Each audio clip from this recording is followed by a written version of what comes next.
Bueno, hola a todos. Bueno, me alegro mucho de poder hacer esta sesión dedicada a recordar un poco la aportación que ha hecho Joan Coderch, el psiquiatra Joan Coderch de Barcelona, que justamente murió este año, el 22 de julio del 2025, que falleció a los 95 años de edad y que para nosotros ha sido un referente muy importante porque hemos estado trabajando mucho con él y él ha aportado un seguimiento muy interesante y una evolución de lo que es del psicoanálisis tradicional a lo que es el psicoanálisis relacional.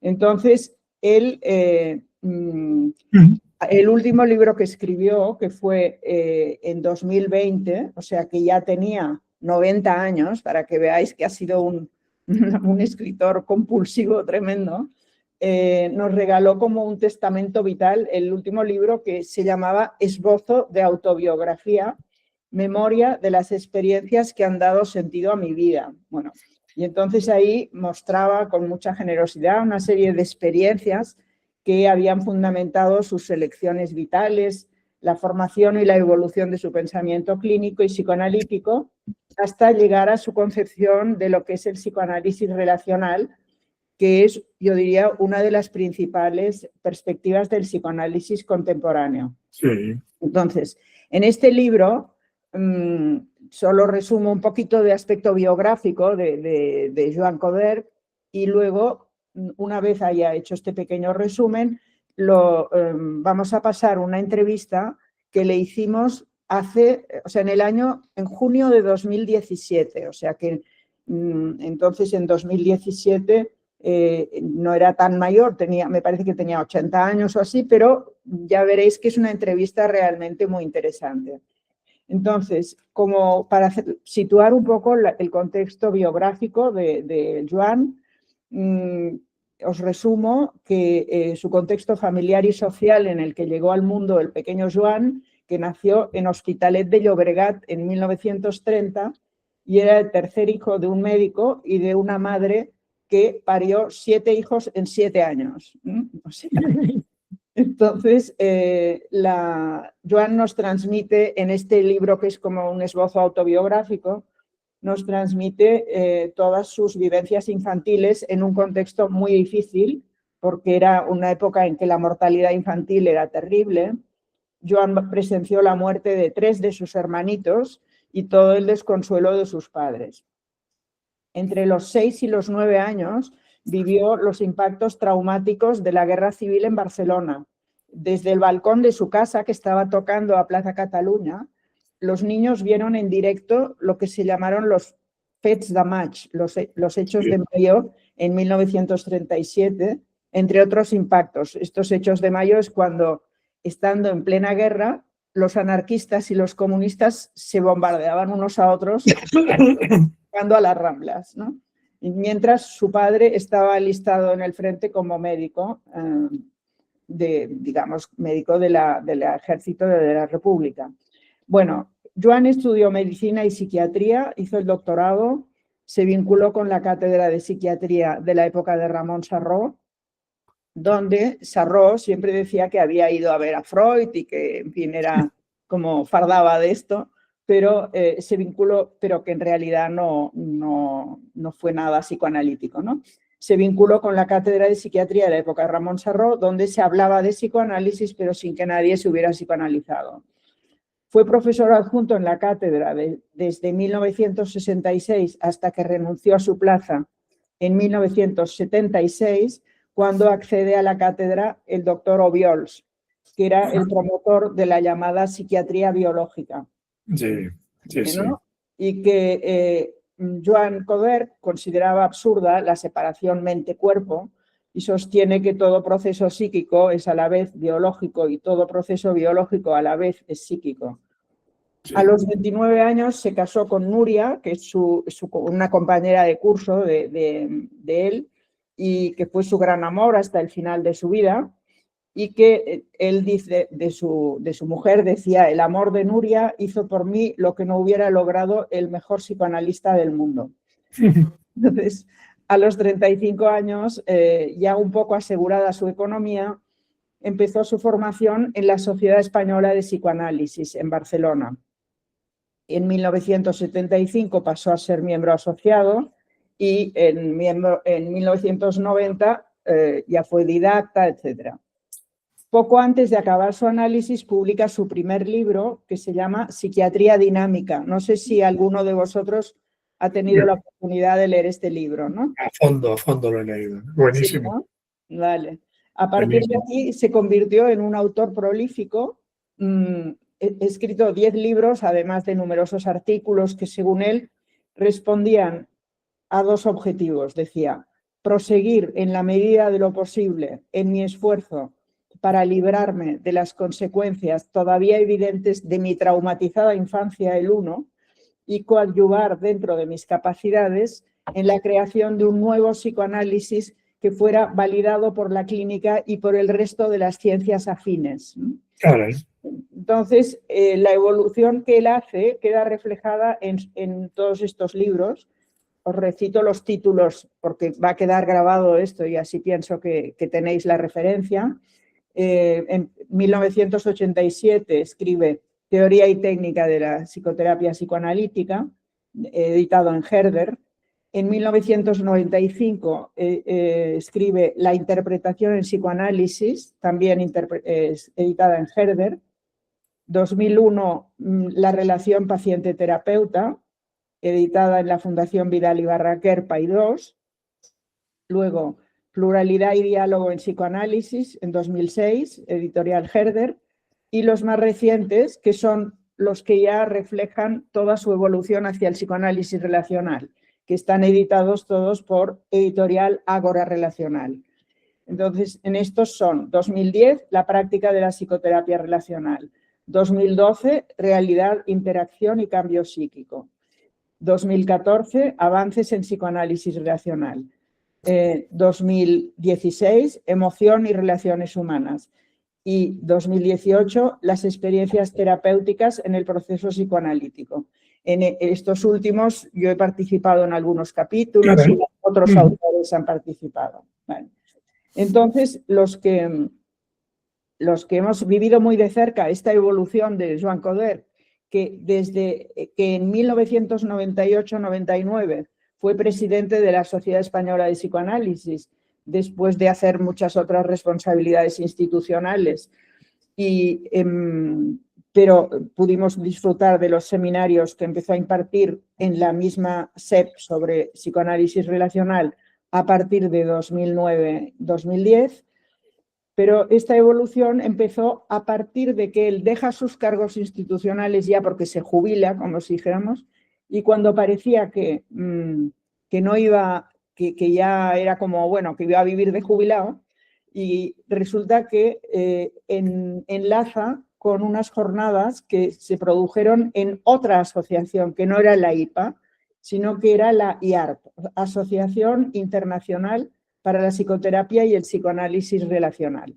Y esta asociación está funcionando en España, presidida por Alejandro Ávila, que supongo que todos también conocéis, Alejandro Ávila.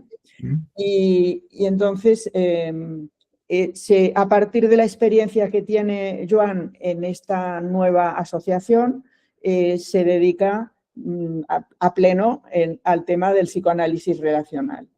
Entonces, yo he tenido la experiencia de estar varios años colaborando con él en un seminario donde he disfrutado mucho y nos ha interesado mucho entender todas estas experiencias. Entonces, ahora quizá, esto lo digo para que situéis un poco la entrevista que vamos a hacer ahora, que os vamos a pasar ahora, donde hay otro colega que se llama Paco Sainz, bueno, aunque ahora se hace llamar Francesc Sainz, pero toda la vida se ha llamado Paco Sainz. Y Paco. Y entonces, ahora pues Pedro nos pondrá la entrevista, vemos esta entrevista y luego ya podemos hacer los comentarios después si os parece. ¿De acuerdo? Vale, Pedro, ponemos la entrevista. Esta entrevista es de 2017.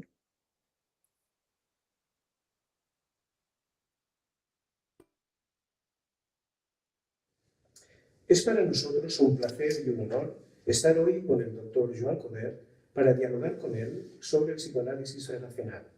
Por su dilatada experiencia como psicoanalista y por los años que lleva escribiendo sobre el tema, le consideramos un referente y un maestro imprescindible en el psicoanálisis relacional del panorama actual. Muchas gracias por vuestro interés. Joan, tu trayectoria personal y profesional te ha llevado de formarte en un instituto tradicional kleiniano a considerarte desde hace aproximadamente 20 años psicoanalista relacional. ¿Nos podrías explicar un poco brevemente cuál es tu idea de lo que es el psicoanálisis relacional? Bueno, es complicado, pero procuraré ser breve lo posible.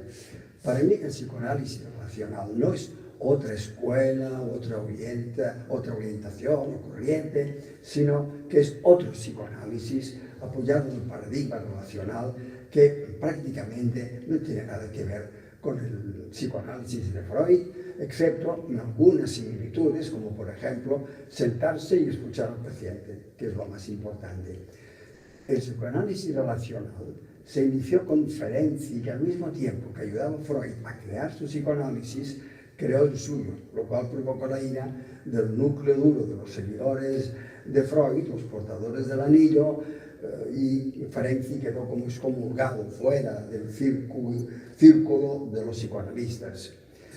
Bien, hay 4 principios fundamentales que definen el psicoanálisis relacional.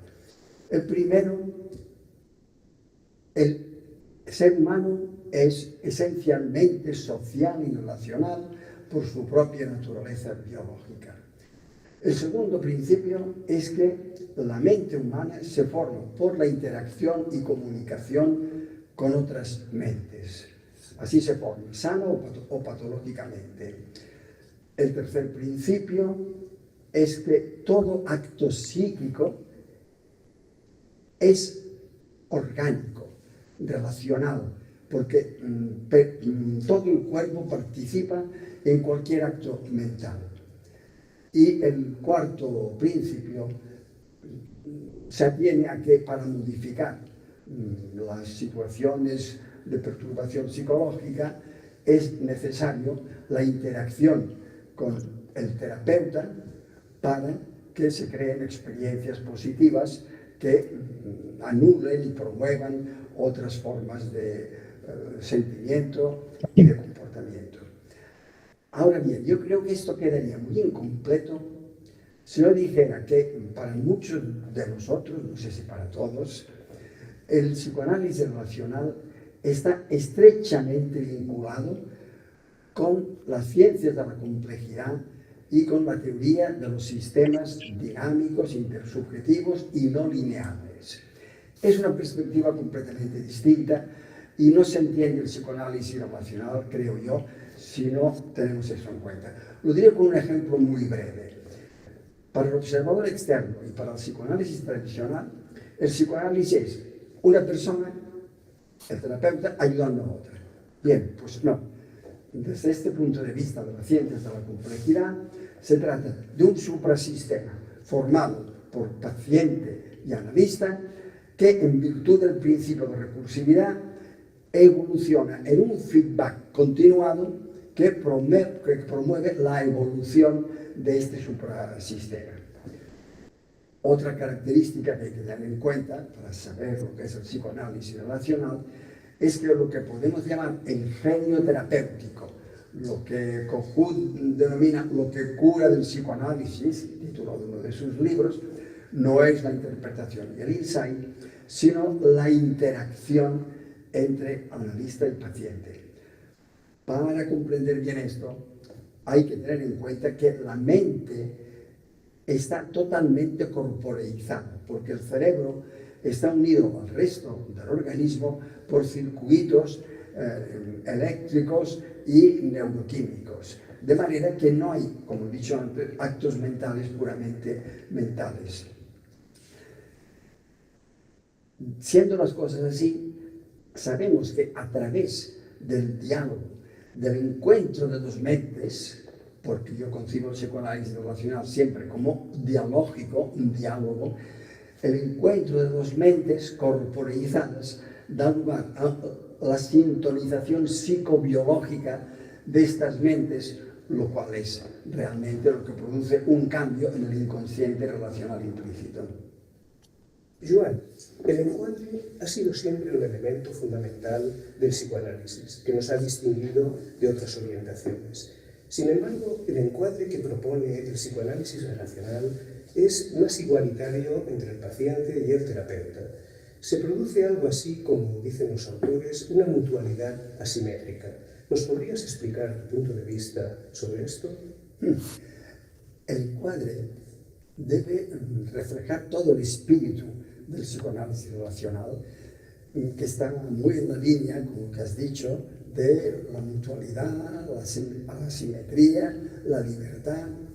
Debe diferenciarse por entero del encuadre clásico, porque el encuadre clásico está precisamente concebido para impedir la relación personal-paciente-analista, escondiendo la personalidad del analista bajo las normas de la abstinencia, la neutralidad, para que el paciente se relacione únicamente con el objeto interno que supuestamente proyecta en el analista. Para el psicoanálisis relacional es totalmente lo contrario. Como tú has dicho, el encuadre debe motivar al paciente partiendo de una situación de acogimiento, de buena voluntad, de buen entendimiento, sin que el paciente se sienta traumatizado, que se sienta acogido a sus anchas, de manera que debe no ser demasiado distinto de la relación entre dos personas en el ámbito de la vida cotidiana, porque si es muy distinto, se produce lo que yo llamo artefactos transferenciales, es decir, surge un paciente que no es el paciente, que es otra persona. Bien, hay que tener en cuenta también que hemos de distinguir algo que no es lo habitual. No es el paciente y el encuadre, sino que el paciente es el encuadre, forma parte del encuadre, influye en el encuadre y el encuadre le influye a él, como cuando nace el bebé influye en el ámbito de acogimiento que le espera en el seno de la familia, y la familia influye en él y el bebé influye en la familia, etc. Este es algo que hay que tener muy en cuenta. También es necesario que el encuadre interno, que evoluciona bajo, digamos, la protección necesaria del encuadre externo, las horas y los días, que este encuadre sea lo suficientemente amplio y flexible para que vayan apareciendo todos los self, todos los estados disociados del paciente, porque si no, un encuadre que carezca de esa flexibilidad, nos quedamos con un trozo del paciente y no aparecen otras dimensiones del paciente. Debe aparecer en toda su amplitud. Por eso, la libertad, la igualdad a la que tú mismo te has referido. Y termino esa pregunta con algo que me parece muy fundamental y que no se ha tenido en cuenta. La cuestión más formal del encuadre, el número de horas a la semana o de sesiones que hay que dedicar, debe, para mí, estar un acuerdo entre los dos. No una autoridad del analista que dé lugar a que el paciente asuma de mala gana, forzado, como aquello de lo tomas o lo dejas. El encuadre es la manera de empezar el análisis, y esto es una mala manera de empezar, y lo que mal empieza, mal acaba. Generalmente ahora, en esa época de prisas, los pacientes no quieren muchas sesiones, piden una, dos, es difícil que pidan más de dos. Bien, pues yo creo que en este caso el analista no debe insistir imponiendo su autoridad con consejos de salir, si no hay mejoría, y menos todavía, estoy de acuerdo, con algo que últimamente he visto que algunas figuras prestigiosas aconsejaban: acceder a la petición del paciente, por ejemplo, de una sola sesión a la semana, con la escondida idea de que luego ya le convencerán. No, esto no me parece honesto, francamente. No deben haber ideas escondidas en el psicoanálisis. Si el psicoanalista cree que no puede trabajar con el número de sesiones semanales que el paciente demanda, lo mejor es que aconseje que vaya a otro analista con el cual se pongan de acuerdo. Porque si no hay un riesgo muy grande que yo he visto. El paciente finalmente sumisamente accede, se esfuerza económicamente con el tiempo y dice, bueno, yo ya he cumplido. Ahora, que mejore o no, es cuestión tuya, analista. El psicoanálisis clásico considera la interpretación como el instrumento principal para promover insight y cambio terapéutico. Yo recuerdo que tú hace muchos años ya hablabas de la segunda función de la interpretación. Me gustaría mucho que nos explicaras actualmente, a día de hoy, qué piensas de esta segunda función de la interpretación.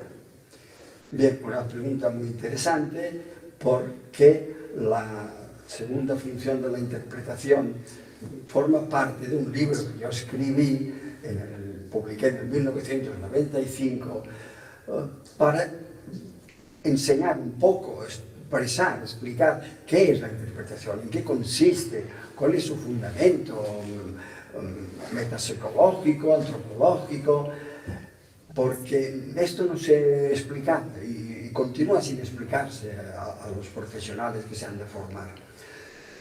Entonces, por esto escribí este libro, que no es un libro clínico, sino dedicado a fundamentar más los principios de la interpretación. Bien, entonces la segunda función de la interpretación se refiere a la atención, interés, cuidado que el paciente advierte por parte del psicoanalista cuando lo interpreta. Es decir, el analista ha escuchado atentamente, ha intentado entender y intenta ayudar al paciente, y para que el paciente pueda recibir esta ayuda es necesario que el paciente reflexione, que piense lo que será interpretado, y entonces podrá venir una mejoría, algo importante.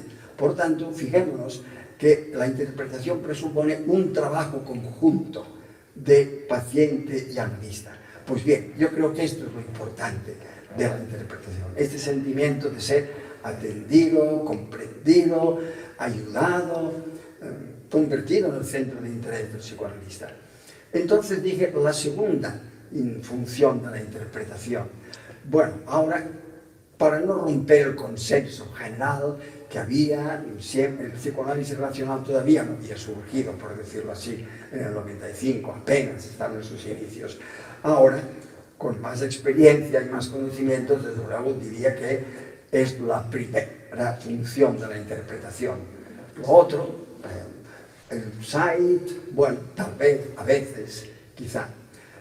Pero quizá puedo extenderme un poco más en la interpretación porque es un tema de máximo interés.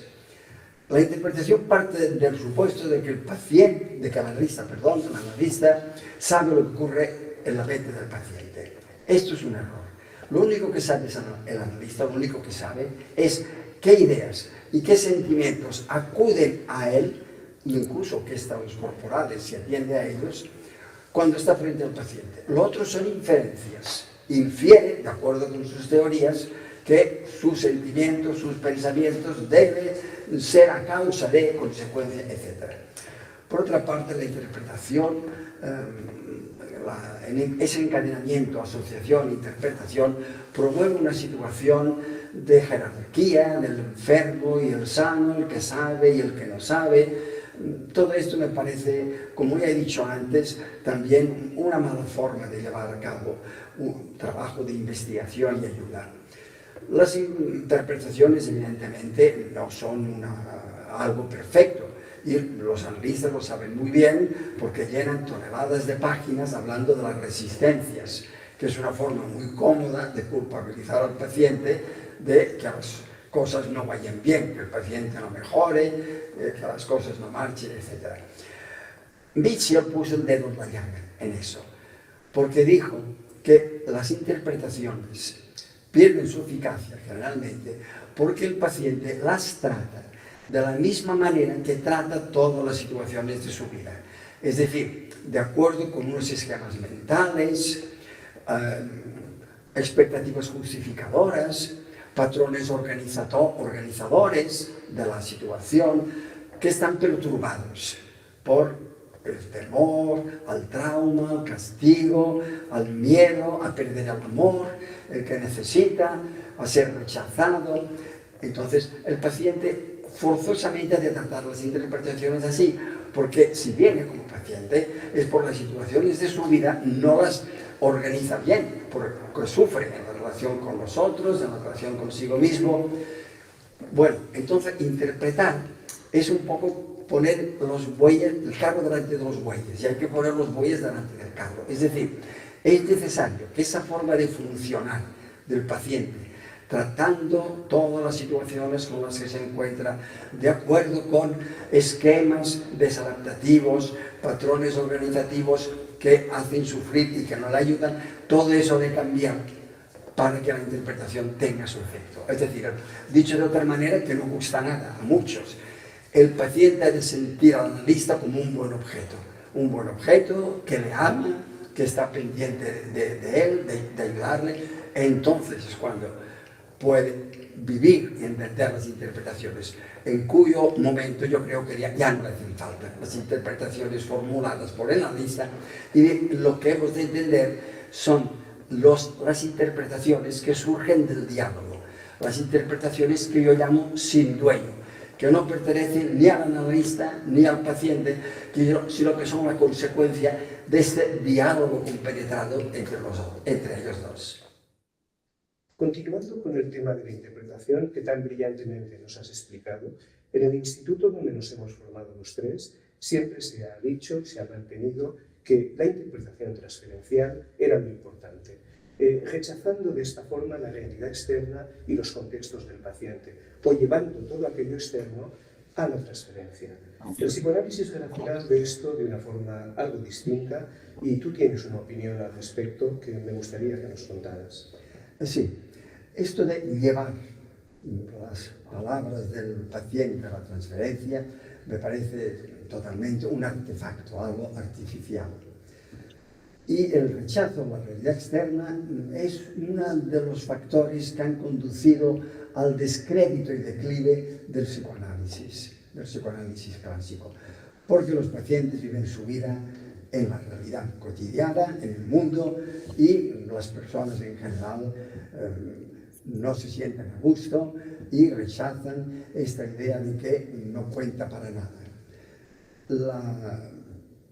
Esa actitud descansa fundamentalmente en 4 errores, creo yo. El primero es el de esa especie de creencia vaga, ambigua, de que la transferencia fue descubierta por Freud en el caso de Dora. No, esto lo sabíamos ya por la teoría del conocimiento, brevemente. La teoría del conocimiento nos ha dicho que ante cada situación nueva, el sujeto recuerda situaciones parecidas para poder adaptarse a ellas. Utiliza las mismas formas de adaptación que utilizó en esas situaciones parecidas e intenta encontrar algunas nuevas formas para que su rendimiento de adaptación mejore. Esto es la transferencia, no se descubrió en el caso de Dora. Si a Freud entonces se le ocurrió, pero ya estaba descubierto. Y entonces, a partir de ese error, se ha tratado a la transferencia como algo mágico, algo muy frágil, que se desvanecería al más mínimo contacto con la realidad del analista. No. La transferencia es, por tanto, la manera como el paciente, de acuerdo con todas sus experiencias, conscientes e inconscientes, vivencias, historia, narrativa, aprendizaje y futuro, organiza la situación con el analista, de la misma manera que el analista organiza la situación con el paciente, y a esto lo llamamos transferencia. El segundo error estriba en creer que las pautas organizativas, los patrones desadaptados, los esquemas erróneos del paciente, etc., se manifiestan únicamente en la relación con el terapeuta, olvidando que la transferencia es universal y que esos patrones de organización, lo digo así para abreviar, se muestran y actúan constantemente en la vida del paciente. El tercer error estriba en creer que esas respuestas, esos patrones organizativos a las situaciones con las que el sujeto se va encontrando a lo largo de su vida, que permanecen siempre iguales a sí mismas, inmutables, como si estuvieran en un congelador. Y esto no es así. Las respuestas organizativas que se han formado en las primeras experiencias interpersonales actúan en todos los momentos de la vida del paciente. Pero esos momentos de la vida del paciente también influyen en estas experiencias, en estas respuestas, porque no están congeladas, se presentan en el calor de la vida y se van modificando. No son siempre las mismas, ni mucho menos las que vivió el paciente con sus primeros seres queridos, con sus cuidadores. Y finalmente, el cuarto error estriba en pensar que es ya suficiente con interpretar esta organización del paciente, que llamamos transferencia, organizarla aquí, en el aquí y ahora. No, porque en la vida del paciente, como he dicho, también van actuando y comprometiendo, por decirlo así, al paciente en diversas situaciones. Y es necesario analizar lo que ocurre aquí entre el paciente y el analista y lo que ocurre en la vida del paciente. Solo así puede conseguirse realmente una modificación de estas experiencias y que sean sustituidas por otro tipo de relación y por una comprensión amplia por parte del paciente. El Edipo, la pulsión de muerte, la envidia primaria, son conceptos fundamentales para la teoría freudiana y kleiniana clásica. Me gustaría mucho que pudieras explicarnos tu opinión sobre estos conceptos. Bien, empezaré por el Edipo, que es fundamental en el psicoanálisis freudiano y en toda la corriente principal del psicoanálisis. Yo me interesé hace muchos años por la opinión de los antropólogos respecto a este Edipo del que nos habla Freud. Solo he encontrado a dos antropólogos que estén de acuerdo con esta visión freudiana que nos habla del Edipo en todas las culturas, en todas las edades de la historia, en todos los tramas educativos. Solo he encontrado dos antropólogos, Gerda Rohrey, que era antropóloga y psicoanalista, y Georges Devereux, que era etnopsiquiatra. No he encontrado más antropólogos, puede que los haya, pero yo no lo he encontrado. Bien, yo estoy de acuerdo, en cambio, nunca me he sentido muy de acuerdo con el Edipo, me pareció algo muy forzado, con Kohut, que ya en 1982 dijo que el verdadero crimen de la obra de Sófocles no era el parricidio cometido por Edipo, sino el filicidio cometido por sus padres al abandonarle en el bosque para que fuera devorado por las fieras. Edipo huyó de su casa para proteger a los que él conocía como sus padres, Pólibo y Meote, reyes de Tebas. Kohut dice que lo natural es el amor, el cuidado mutuo, el afecto entre padres e hijos. Y solo cuando los padres no realizan su función adecuadamente, por negligencia, por enfermedad, por incomunicación, por falta de afecto, es cuando el hijo reacciona con rabia y pueden aparecer este fenómeno, veamos el complejo de Edipo. De todas maneras, quiero añadir que actualmente hay como una especie de inversión de la comprensión del Edipo, y fácilmente se entiende por Edipo el amor del hijo a los padres, su deseo de estar con ellos, incluso de competir con ellos, del niño pequeño que dice lleno de alegría delante de todos: yo me casaré con mamá cuando sea mayor. Eso no tiene nada que ver con la parafernalia que construyó Freud respecto a unos deseos incestuosos y agresivos que quedan ocultos en lo más hondo del inconsciente reprimido y envueltos en unas fantasías demonizadoras de castigo, de mutilación, de castración, etc. Bien, el amor del niño por los padres, el estar con ellos, el competir con ellos, no tiene que ver con esto. La pulsión de muerte, bien, la pulsión de muerte ha sido desmentida por ciencia. Ningún científico habla de la pulsión de muerte y solo algunos psicoanalistas. En España, Frank García Castrillón realizó su tesis doctoral sobre la pulsión de muerte y cree que no existe. Bien, yo creo que no solamente no existe la pulsión de muerte, es que no existen las pulsiones. Los nervios, es decir, los axones de las neuronas, transmiten estímulos eléctricos, potenciales de acción. No transmiten energías libidinales ni agresivas. No existen estas clases de pulsiones. Bien, finalmente, lo de la envidia primaria, yo creo que es una enterquia completamente forzada. No entiendo cómo un bebé puede tener envidia primaria. El bebé lo que quiere es el contacto con la madre y rápidamente también con los otros que rodean a la madre. Por todo lo que nos estás contando, deducimos y entendemos que son los afectos, las emociones, las que juegan un papel determinante en nuestras vidas. También lo creemos así en el trabajo terapéutico. Extiéndete un poco sobre este tema. Bien, efectivamente, las emociones son fundamentales en la vida. El último libro, escrito en colaboración con Alejandra Plaza, publicado ahora hace un año, trata de la importancia de las emociones en las relaciones humanas. Nos movemos por las emociones. Se creía durante mucho tiempo, llevados por el orgullo y la supremacía de los seres humanos sobre los animales, que los seres humanos somos fundamentalmente racionales. Ahora esto ya no se cree. Ya se van aceptando un consenso generalizado, amplio, de que utilizamos la razón para justificar nuestras emociones y para, por decirlo así, complacer nuestras emociones. Somos seres emocionales y las alteraciones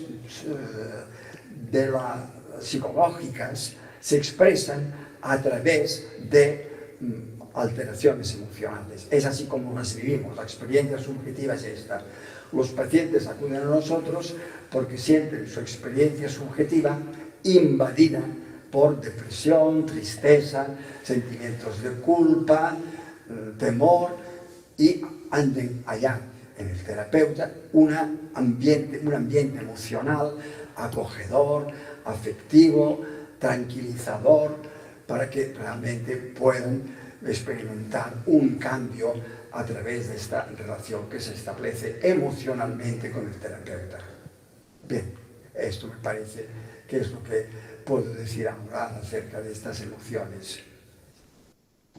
Sabemos que atribuyes al amor un papel fundamental en la vida de las personas, en las relaciones humanas y también en la relación terapeuta-paciente, paciente-terapeuta. ¿Podrías ampliar un poco más? Con gusto. Esta es la pregunta fundamental. El amor. El amor es imprescindible para la vida humana, para la supervivencia. Ya sabemos desde las investigaciones de René Spitz que sin amor los niños mueren, y también por las aportaciones de Bowlby sabemos que la motivación de apego en efecto es amor. Es la figura que ha de dar amor, no la figura que ha de proteger únicamente. Esto es válido para los animales, no para los seres humanos. Pero el amor, cuando hablamos del amor, no es únicamente, no lo tenemos que entender como algo etéreo, puramente espiritual. No es esto. El amor de la madre alimenta el cerebro del bebé, pero lo alimenta materialmente, en la realidad. Cuando esto está comprobado en las investigaciones neurofisiológicas de hoy día, cuando la madre y el bebé se miran amorosamente, juguetean, ríen, intercambian gestos de complicidad, sonrisas, en aquel momento se está produciendo un incremento de la producción de dopamina en el córtex prefrontal, especialmente en el órbito frontal. Y este incremento de la dopamina da lugar a un aumento de la actividad de las neuronas y de las sinapsis, lo cual produce una creatividad también de redes y esquemas neuronales. De forma que es un auténtico alimento. La madre con su amor engrosa el córtex del bebé, el córtex cerebral del bebé, como la gimnasia fortalece y desarrolla los músculos. Esta es la gimnasia del cerebro, el amor de la madre. Y también entre los adultos, cuando juntos hablan y lo pasan bien y intercambian emociones, también en aquel momento sabemos que hay un incremento de dopamina, endorfinas y de otros neurotransmisores. Y similarmente, pues también damos por supuesto, aunque también hay investigaciones, no solo dar por supuesto, que en aquel momento el cerebro del paciente está produciendo más neurotransmisores, vitalizadores, que si está sometido en un estado de depresión y ansiedad. Sin embargo, la cultura competitiva de ahora, dura, individual, de un feroz egoísmo, en la que se trata a los otros como objetos al servicio de cada uno de los intereses, asfixia el amor. Y por esto aumenta más y más la depresión, la ansiedad, la necesidad de recurrir a tranquilizantes, antidepresivos, porque el amor está quedando asfixiado, banalizado bajo la sexualidad. Y sexualidad no es lo mismo que amor. Yo creo, efectivamente, que el paciente sin amor puede aprender, educarse, comprender situaciones, pero no hay un verdadero cambio en su inconsciente relacional, en sus respuestas organizativas, como he dicho antes. Yo creo que que el analista debe amar al paciente como el paciente le ama a él. Quizá por eso me he equivocado. El paciente le ama y ha de ser correspondido. Si no le amara, no vendría al análisis. El analista debe amarle como el poeta ama sus poesías, el compositor a sus composiciones, el científico a su ciencia y el artista a sus obras de arte. Con el amor no es suficiente, se dice a veces, es cierto. Por esto los analistas nos hemos de formar exhaustivamente hasta el final de nuestro ejercicio clínico. Pero sin amor nada es suficiente. Por la lectura de tus libros y los que te conocemos personalmente, sabemos que suscribes la frase «Nada humano me es ajeno». En una presentación que hicimos de uno de tus libros, hablamos de ese eslogan de Médicos Sin Fronteras, de «Solo un humano puede salvar a otro humano. El ser humano salva vidas». Deducimos del aprendizaje que hemos hecho contigo de que para ti el psicoanálisis es relacional, social y humanista. Queríamos darte la oportunidad en esta entrevista de que nos digas alguna cosa al respecto.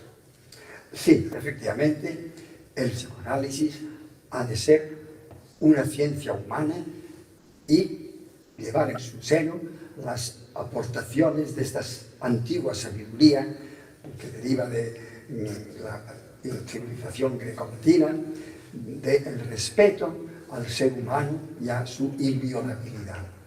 Pero el humanismo del psicoanálisis ha de integrar también los datos de las ciencias, incluso de las ciencias duras, para poder humanizarlas.